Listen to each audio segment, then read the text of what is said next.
Right now, there is a boardroom of executives, and they're sitting in this pristine, totally climate-controlled office, just staring at a massive digital dashboard. The glowing green dashboard. Exactly. It's glowing green. It's showing like an 85% machine utilization rate across their entire production network. They're sipping their coffee, reviewing the quarter, and just feeling incredibly successful. Right. They think they're running a totally world-class operation. Yeah. But meanwhile, like 300 miles away on their actual physical factory floor, there's this $4 million CNC machine. And it is completely stalled out. Dead in the water. Dead. And why? Because a microscopic speck of metallic dust, it just tripped a proximity sensor. Yeah, it's just one speck of dust. One speck. So the machine stops. An operator has to stop whatever they're doing, walk all the way over, wipe the dust off with a rag, and hit reset. And the kicker is, this exact sequence is happening, like every 12 minutes. It is the ultimate disconnect. I mean, you have this beautiful, frictionless digital twin in the boardroom. Right. That tells this really comforting story of operational perfection. And then you have the gritty, high-friction, deeply chaotic physical reality of the actual engineering floor. Yeah, it's night and day. Completely. And bridging that massive gap between, well, corporate delusion and engineering reality is probably the single most expensive problem in modern industry right now. So welcome to this deep dive.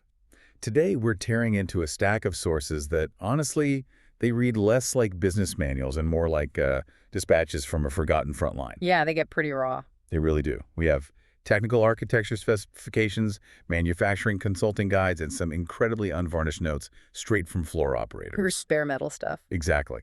Our mission today is for you, our listener, to understand how to cut through the bloated vanity metrics of those modern management dashboards and actually look at that bare metal. But to do this properly, we need a lens. We need a framework to make sense of all this noise. Right. So we are going to apply a very specific and maybe a bit unexpected philosophical framework to this trillion-dollar blind spot, Dieter Rams. Man, it's such a fascinating application of his work. Isn't it? Yeah. For those, deeply embedded in industrial design, Rams is just a titan.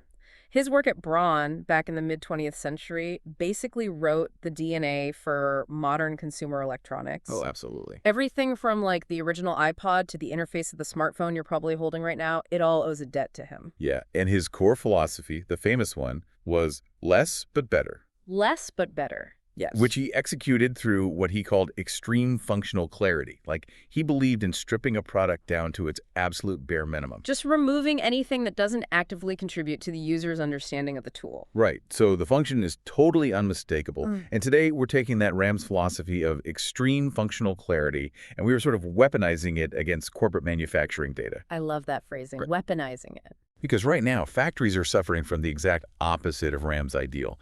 They're suffering from more, but worse. Oh, the data bloat is out of control. Right. We have sensor arrays, ERP systems, MES platforms, human logging. It's all just creating this massive noise floor. Yeah. Management thinks, well, they think having more data points equals having more visibility. But it doesn't. No, it actually just creates a thicker fog. So to apply Rams's functional clarity here, we first have to deconstruct the illusion they're currently staring at. We have to look at the actual metric that generates that glowing green 85% in the boardroom. Okay, let's do it. OEE, overall equipment effectiveness. The holy grail. Right. It's universally treated as the holy grail metric of manufacturing. Now, you listening are probably deeply familiar with the basic formula. It's availability multiplied by performance multiplied by quality. Right. So we don't need to rehash the basic fractions here. But we do need to talk about why the multiplicative nature of this formula creates such a brutal and often deceptive reality on the floor. It really is designed to be a harsh metric. If you think about the history of it, it comes out of the Total Productive Maintenance Framework, TPM. Right, developed by Seiichi Nakajima in Japan, right? Exactly, in the 1960s and 70s. And the entire goal of OEE wasn't to give executives a nice warm number to put on a slide deck. It was designed to violently expose hidden capacity. Yeah, yes. Because it multiplies those three percentages together, a minor dip in machine speed combined with just a slight uptick in scrap parts, it completely tanks your overall score. Let's run the math on that really quick because it's wild. You could be running at 90% in all three categories. Which sounds great, right? 90% availability, 90% performance, 90% quality. That sounds like a solid A- operation. Yeah. But you multiply zero point 0.9 by 0.9 by 0.9, and suddenly, Your overall OEE is sitting at like 72%. right, it punishes inefficiency compounding upon itself. But, and this is the big, but that punishment only serves a purpose if the data feeding the formula is actually tied to reality. Let's look at the benchmarks here. In discrete manufacturing, an OEE of 85% is widely considered world-class. Which is what our imaginary boardroom was looking at. Exactly, because 100% is just a theoretical limit. It essentially requires 0 breakdowns, 0 tool changes, running at maximum nameplate speed all day, and producing literally 0 defective parts. So 85% is the gold standard, and 65 to 85% is generally considered functional. Maybe a bit sloppy, but you're profitable. Right. But where do the vast majority of operations actually sit when you really look under the hood? The typical manufacturer sits somewhere between 45 and 65%. Wow. That is just a staggering figure. It really is. Think about that. If you're operating at a true 50% OEE, that means half of your productive capacity, the capital you spent on those machines, the real estate you're leasing, the massive power you're pulling from the grid, it's just vanishing into the ether. It is just gone. Unbelievable. So to figure out where it's going, Nakajima and the TPM pioneers developed this taxonomy called the 6 big losses. They took those 3 high-level OEE buckets and broke them down into specific targetable enemies on the factory floor. Let's map these out quickly for context because they set the stage for the massive blind spot we're getting to. So under availability, we have loss 1, breakdown. The big ones. Yeah, the catastrophic, unplanned failures, the motor seizes, a belt snaps. It's highly visible. Everyone knows when that happened. Exactly. Then loss 2 is set up and adjustment. This is the planned downtime, like when you stop running a batch of sedans to retool the whole line for SUVs. Okay, moving to the performance bucket, we hit loss 3, idling, and minor stops. And we are going to put a massive pin in this one. Huge pin. Yeah. Then loss 4 is reduced speed. So the machine is technically running, but maybe it's vibrating strangely or the tooling is a bit worn. So the operator actually dials down the cycle speed to prevent a total crash. Right. And finally, under the quality bucket, we have loss 5, startup rejects. Those are the parts you just have to throw away while the machine is getting up to temperature or calibration right after a changeover. Yeah, the warm-up scrap. And loss 6 is production defects. That's just the scrap produced during normal, steady-state operations. So those are your 6 buckets of waste. But when we dig into the raw dispatches from our sources, particularly the field notes from engineers like Prasad Bond, they all point to one specific bucket as the absolute silent killer of enterprise capital. Loss number 3. Loss number 3, idling and minor stops. Okay, so why is this the blind spot? I mean, if a machine goes down, it goes down. Why does management clearly see loss 1, the big breakdowns, but they miss loss 3 entirely? It really comes down to the psychology of visibility and the scale of the disruption itself. Think about a breakdown loss 1. That is a massive event. Right. Alarm sound, a maintenance ticket is digitally generated, parts have to be expedited from a warehouse, the plant manager is CC'd on an angry email. It leaves a massive administrative footprint. You can't ignore it. Exactly. But a minor stop, that is a completely different species of event. It's a piece of corrugated cardboard jamming a case erector. It's a proximity sensor on a CNC spindle that just got covered in a bit of coolant mist. So the disruption lasts what? Like a few minutes? Often much less. We are talking about micro downtimes. Stops that last anywhere from 30 seconds to maybe 4 or 5 minutes max. And here is exactly where the corporate delusion is born. What is the visceral reality of the human operator when that little piece of cardboard jams the machine? Oh, it's totally different. They don't walk over to a computer terminal to log a ticket. They grab a broom handle, they aggressively unjam the cardboard, they hit the green flashing button, and they get the line moving again. Because that is their job. Right. They are highly skilled tradespeople hired to keep the physical flow of materials moving. In their mind, a 40-second jam is not a quote-unquote downtime event. It is just the ambient friction of working with heavy kinetic machinery. It's just an annoyance. Yeah, and you don't log an annoyance. Let's run the math on this invisible friction, because this was the absolute aha moment for me in the source material. If we take one of these minor stops, let's say a feeder jams, And it takes exactly 4 minutes for the operator to clear it and reset the cycle. Okay. And in a highly automated line, let's say that specific microfault triggers every half hour. Right. So over an 8-hour shift, that happens 18 times. Yeah. 18 unrecorded, completely undocumented 4-minute stops. 18 times 4 is 72 minutes. 72 minutes of dead production per shift. It just evaporates. And if you're running 3 shifts a day, that is 216 minutes. You are losing over 3.5 hours of production every single day. It's mind-blowing when you scale it up. It is. When you extrapolate that across a fiscal year, a full 25% of your annual throughput, like a quarter of your theoretical output, is gone. And because it was never written down, because no operator ever stopped to log a 4-minute jam on a clipboard. The OEE dashboard fed to the boardroom still shows the machine running smoothly. It's a systemic architectural failure. It is exactly like driving a car.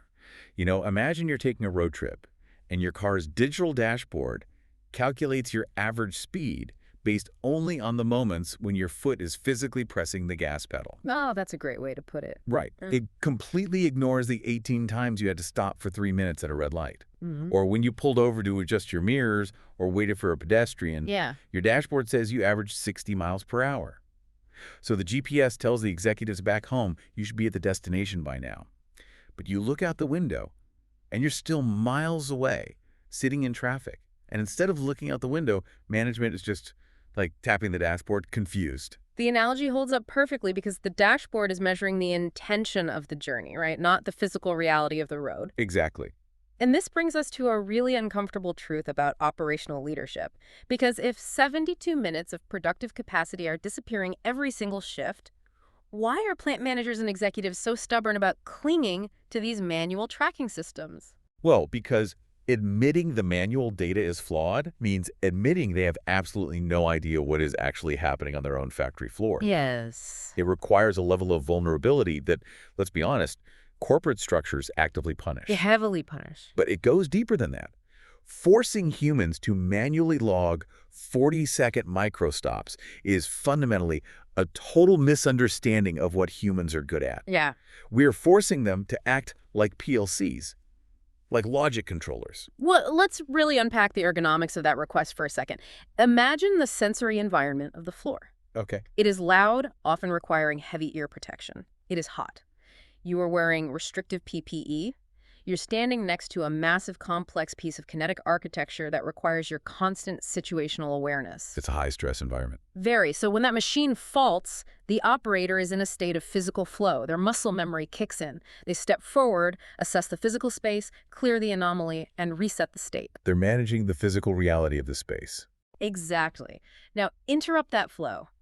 Ask that same operator, right after wrestling with a jam servo for 40 seconds, to walk 20 feet away to a podium. Oh, man. Ask them to take off their heavy gloves, pick up a tablet or a clipboard, look at a clock on the wall, write down the exact minute the machine stopped, the exact minute it started again. And then navigate some drop-down menu of 30 different alphanumeric fault codes just to categorize the stoppage. The data entry would take longer than the actual physical repair. It really would. Yeah. It's a complete disruption of their core function. Yeah. You're asking highly skilled kinesthetic problem solvers to act as, like, precise chronometers.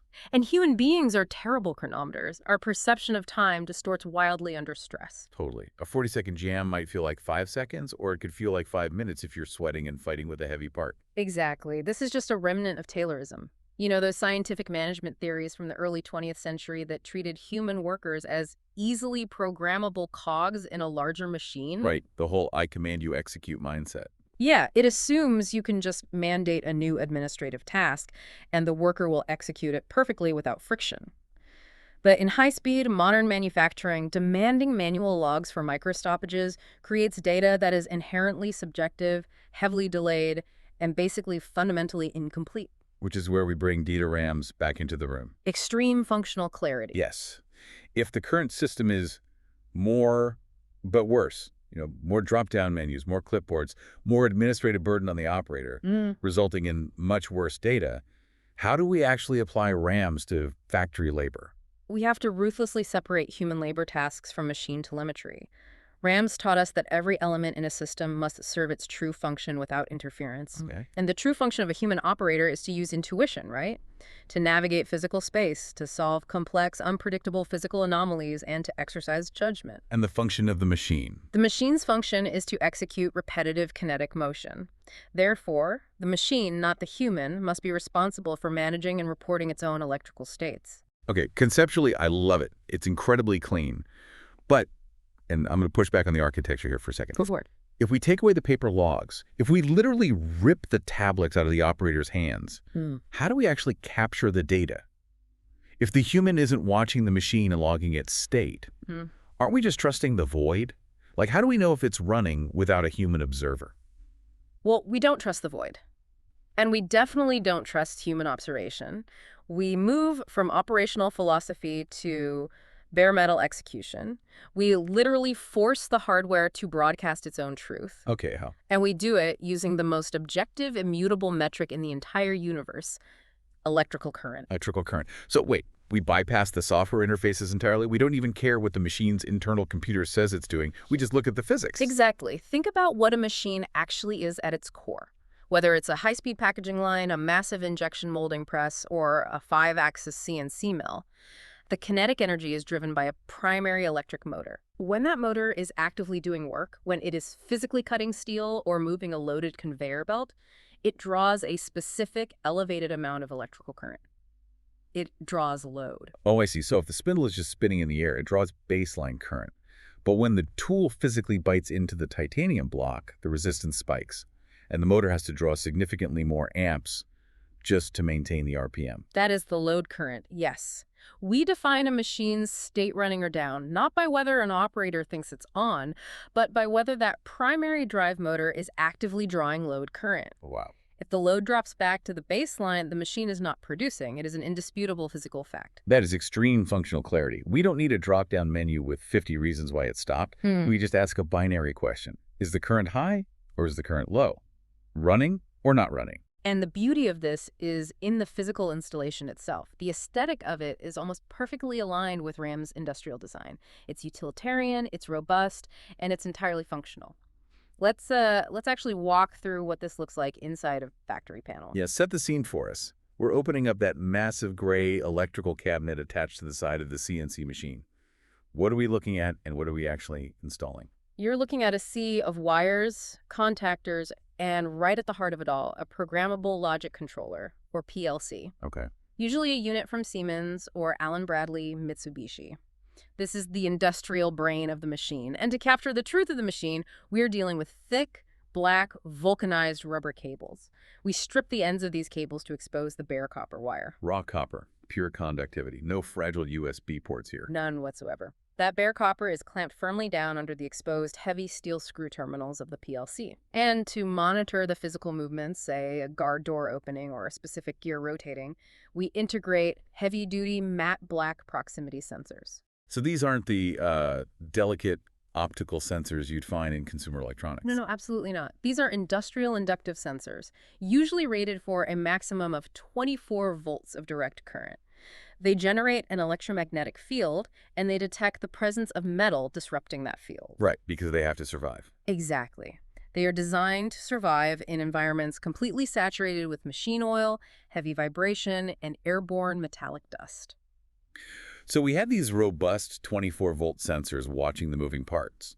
But what about tracking that primary load current you mentioned? Yeah. How do we measure the amps without, severing the massive power cables? We use a split-core current transformer. A split-core transformer? Yeah. It's essentially a clamp. You literally snap this clamp directly over the thick insulated power cable that's feeding the main drive motor. You don't have to cut the wire or interrupt the power supply at all. Wait, how does that work if you aren't actually touching the wire itself? Physics. Just raw physics.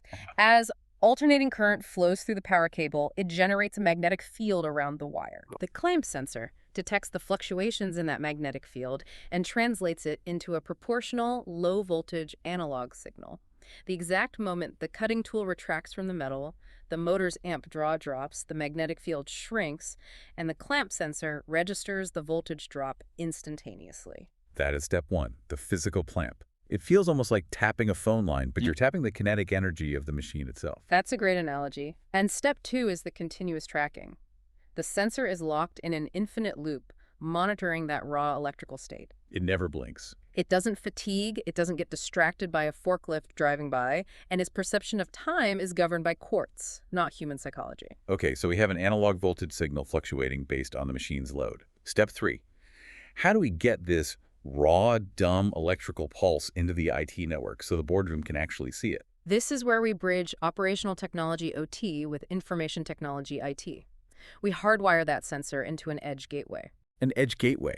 So we aren't sending every single raw voltage fluctuation directly to the cloud, because that would be an insane amount of data bandwidth. Oh, it would completely overwhelm the network. It'd create massive latency issues.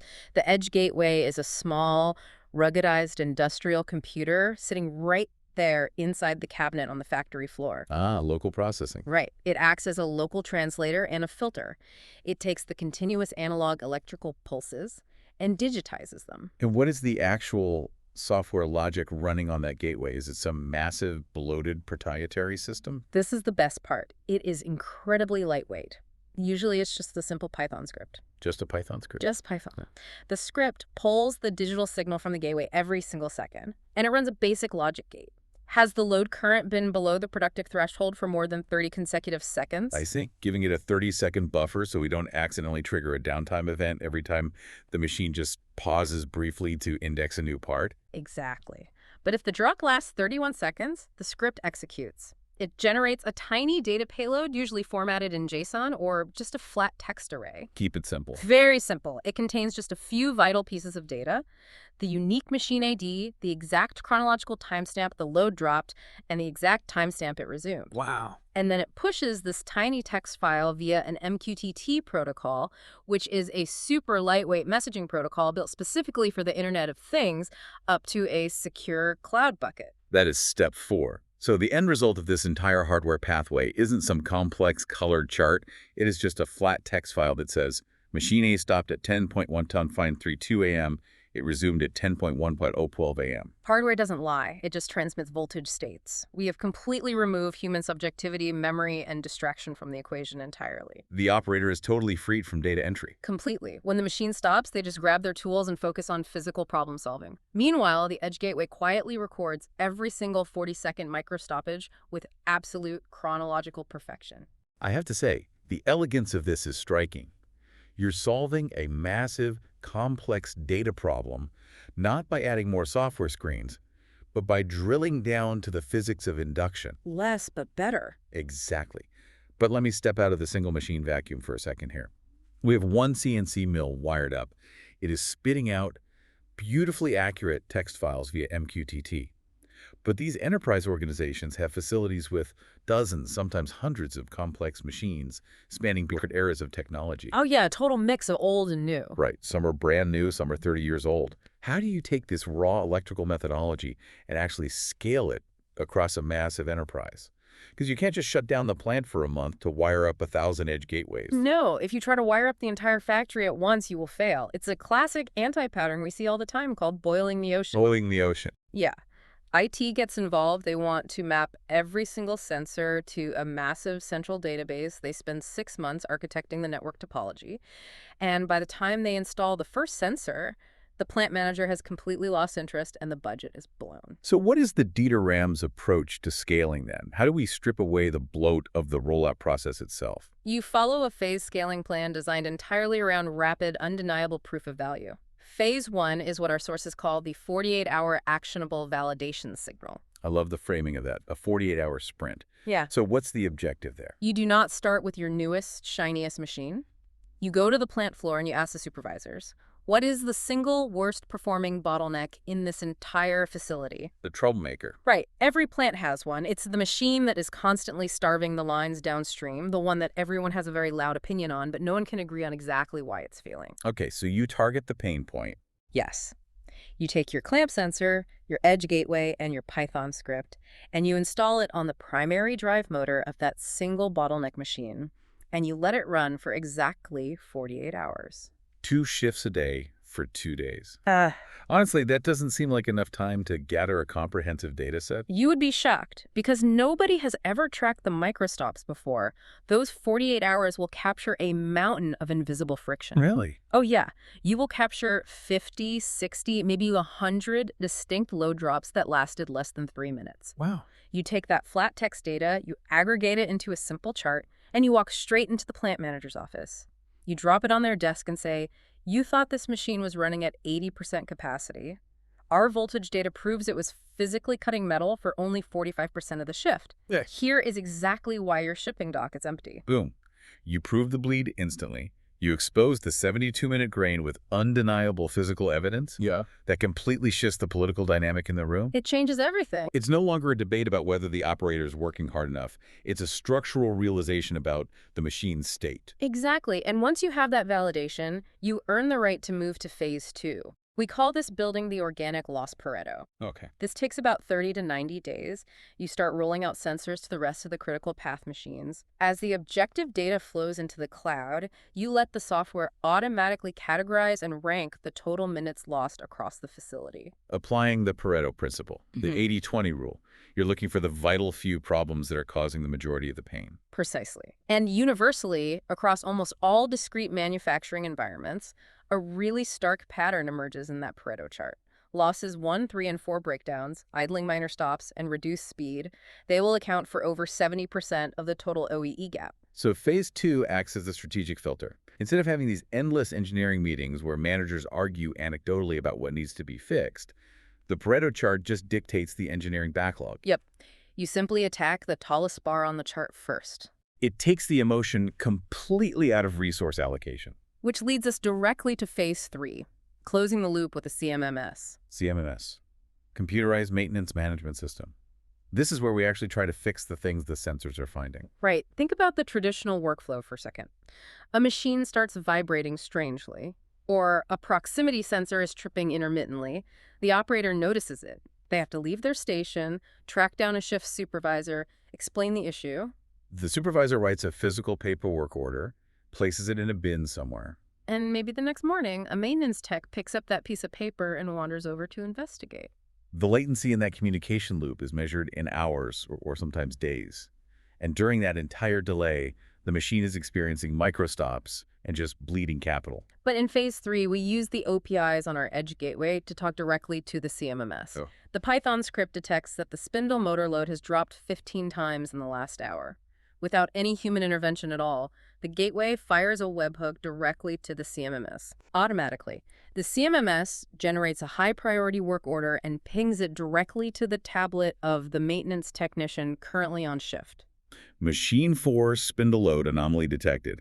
Investigate proximity sensor alignment immediately. That is incredible. The machine is literally diagnosing its own friction and paging its own doctor. Yes, the loop between detection and action drops from 12 hours to 12 seconds. It is the pinnacle of functional clarity. But we do have to circle back to the boardroom here. The executives. Right. Yeah. We started this deep dive criticizing the executives staring at their glowing green 85% dashboard. If we implement all this beautiful hardware, they're still going to demand a dashboard. Of course they will. So how do we design an interface for leadership that doesn't just recreate the delusion we just dismantled? You can't just give them a dial that points to good. If the data is incredibly granular now, the UI has to allow them to explore that granularity. Make them look at the details. Exactly. An automated dashboard driven by hardware sensors must be built around deep drill-down capabilities. When a plant manager looks at a high-level view and sees a line operating at a 65% OEE, that number shouldn't be a static endpoint. It should be a doorway. I like that. A doorway. They need to be able to click on that 65%, drill down to the specific CNC mill causing the drag, and pull up a chronological timeline view of the shift. So instead of a flat aggregated percentage, they need to see the actual texture of the day. They need to see the timeline mapped out with, 18 distinct red slivers where the voltage dropped for 4 minutes. They need to see the rhythm of the friction. Yeah. It changes the conversation from why is your number low to look at how often this material feeder is jamming, let's engineer a solution. Which is much more constructive. But modern software architectures are actually taking this visualization even further. They're moving beyond 2D dashboards entirely. We are entering the era of the digital twin. Okay, the digital twin.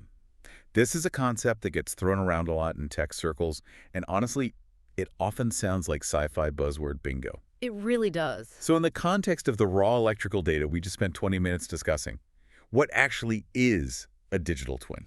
Platforms like the ones being built by iFactory AI, they are fundamentally changing how we interact with factory spaces. A digital twin is a high-fidelity, 3D virtual replica of the physical factory floor. Like a video game. Kind of, but it's not just a static CAD model. It ingests that zero-latency MQTT data stream coming straight from our edge gateways. Wait, so you pull up this 3D environment on a monitor, or perhaps in a spatial computing headset, and you are looking at a virtual representation of the CNC machines. Right. And as the physical clamp sensor detects a voltage drop on the real machine, the virtual machine instantly flashes red in the simulation. With near zero latency. It spatializes the OEE data. You aren't scanning a spreadsheet trying to mentally map machine 14 to its physical location next to the shipping dock. You see the bottleneck forming visually, in real time, within the context of the facility's actual geometry. That is an incredible diagnostic tool. But I imagine the real ROI of a digital twin isn't just, watching the present moment happen. It has to be about simulating the future. Exactly. Testing before building is where the digital twin truly justifies its cost, particularly when an enterprise is designing a greenfield factory. The greenfield factory, so a brand new facility built from the ground up. Right. Before you pour a single yard of concrete, before you run massive electrical conduits or bolt a $1 million stamping press to the floor, you model the entire workflow in the digital twin. So you take the historical loss data the fact that this specific press has a 4-minute micro stop every hour, and you just program that exact friction into the simulation.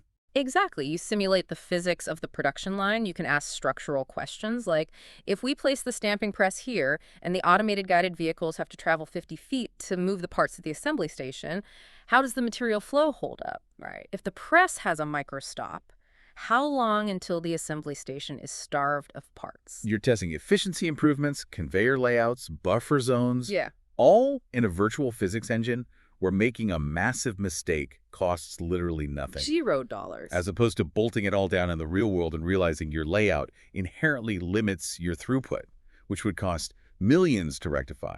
It's like running a highly complex, financially rigorous version of SimCity for heavy industry. It really is. And it all rests on the integrity of that baseline voltage data.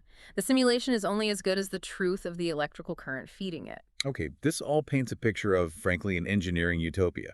We have indisputable hardware data, lightning-fast edge gateways, automated CMMS work orders, and 3D digital twins optimizing the future. It sounds perfect. It does.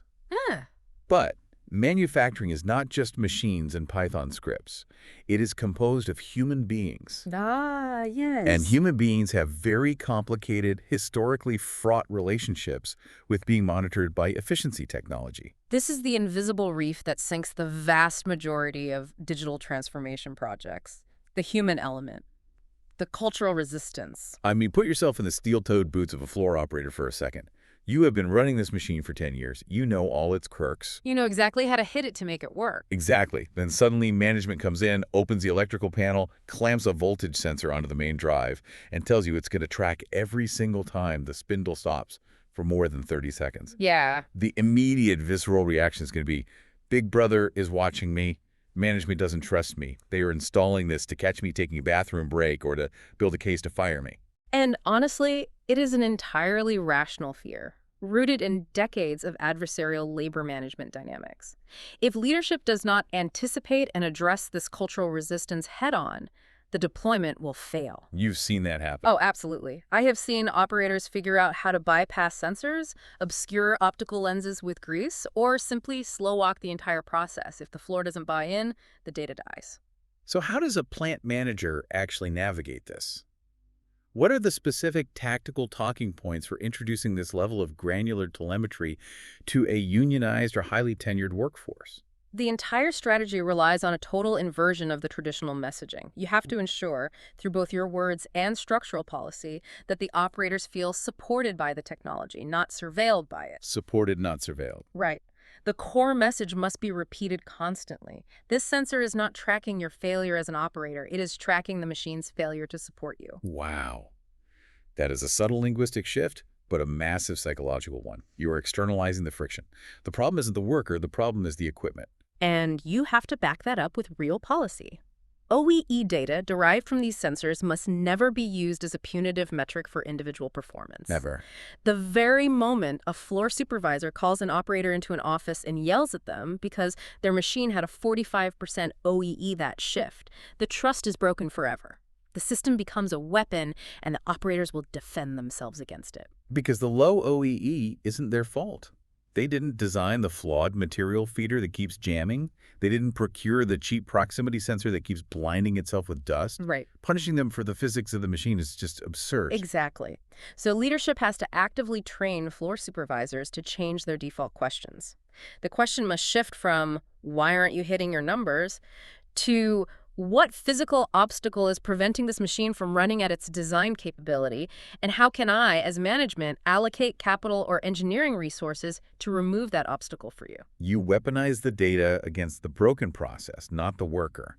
And I imagine showing the operators the data actually helps here, right? Oh, immensely. If you show them the timeline and say, look, this edge gateway proves you had to reach into this machine and clear a jam 18 times today, that is physically exhausting and incredibly frustrating for you. Yeah, you validate their pain. Right.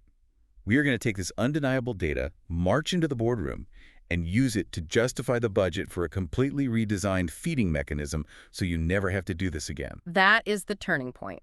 When operators realize that the sensor is actually their advocate, that it is finally quantifying the ambient friction they have been complaining about for years, the resistance just evaporates. That's amazing. The Hawthorne effect kicks in, but in a really positive way. They feel seen and supported, not watched and judged. Okay, so we've navigated the cultural minefield. The operators are on board.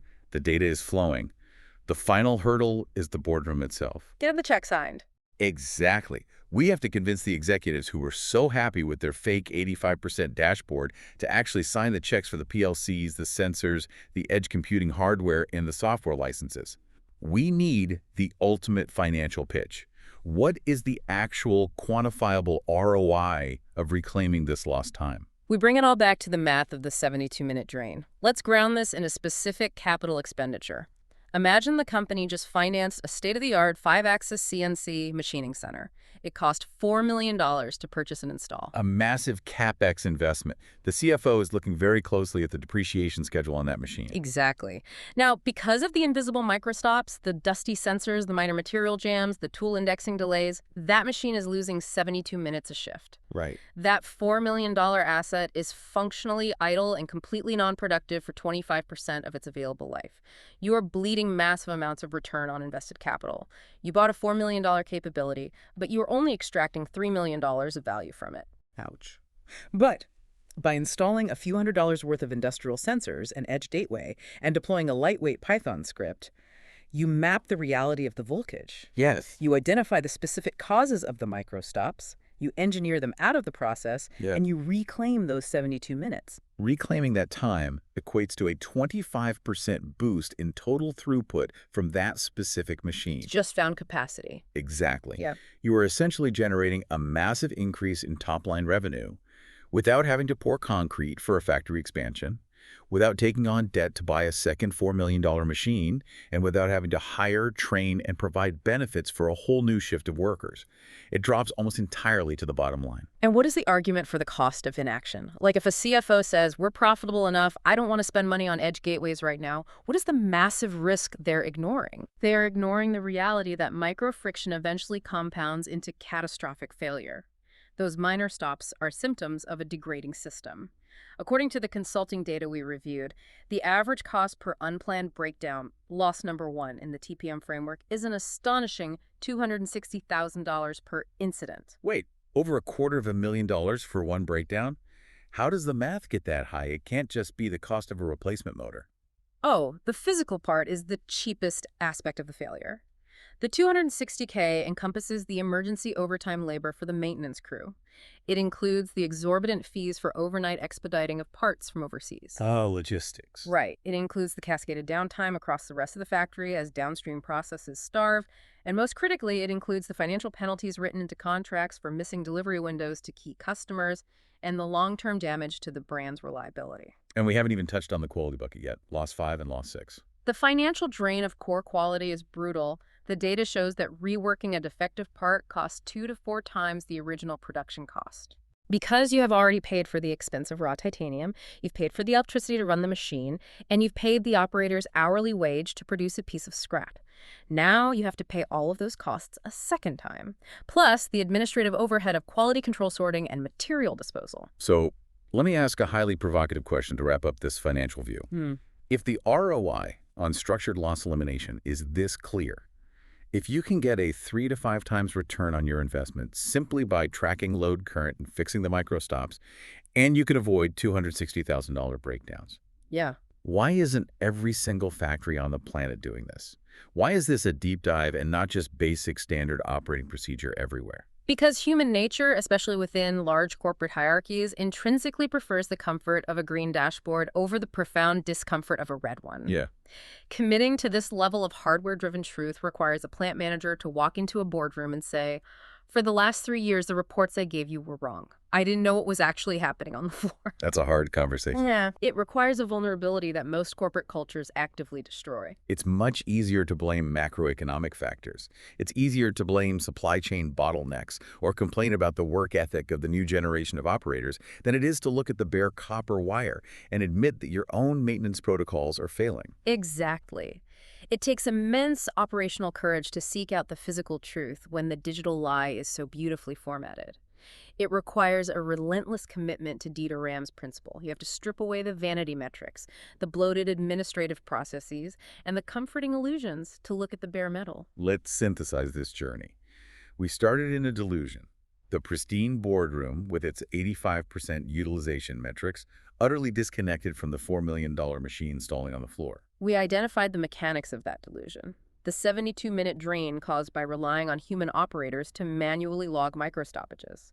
A profound failure of operational architecture that treats humans like chronometers and completely ignores their true value as physical problem solvers. Right, and then we applied the philosophy of less, but better. We separated human labor from machine telemetry. We bypassed the software layers and went straight to the physics-clamping inductive sensors to main drive motors, reading the raw voltage drops, and routing that indisputable electrical truth through edge computing gateways via lightweight MQTT protocols. Which gave us the foundation to scale intelligently, using 48-hour validation sprints to prove value, building organic Pareto charts to guide engineering resources, automating work orders through CMMS integrations, and eventually visualizing the entire kinetic dance of the factory in zero-latency 3D digital twins. And we anchored it all in the human reality, the absolute necessity of shifting the culture from punitive surveillance to supportive advocacy. Using the data to fight the friction of the machine, not to punish the worker running it. It is a brilliant, elegant synthesis of industrial design philosophy, bare metal physics, and organizational psychology. It represents the triumph of engineering reality over corporate illusion. It really does. So as we wrap up this deep dive, I want to leave you with a final thought to mull over, building on the trajectory of this technology. Imagine a factory in the very near future where this framework reaches its logical conclusion. A world where machines are entirely self-advocating entities. I love this vision. They don't just log their own voltage drops to a cloud bucket. They use edge-based machine learning to actually analyze the decay of their own magnetic fields, predicting exactly when a bearing will fail. And without any human administration, the machine securely accesses the ERP system, directly orders its own replacement parts from the global supply chain, and schedules its own downtime with the CMMS during an optimal production window. Completely autonomous maintenance. Right.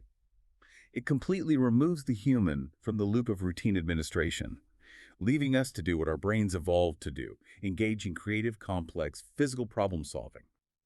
But until that autonomous future arrives, I want you to turn this lens on your own environment. The next time you are sitting in a meeting looking at a perfectly green dashboard, a project plan that looks completely flawless, or a KPI that seems just a little too good to be true, ask yourself, what invisible friction is hiding just beneath the surface? What is your industry's version of the 40-second dust sensor jam? And most importantly, how much of your own true capacity is quietly draining away while you stare at a glowing green screen?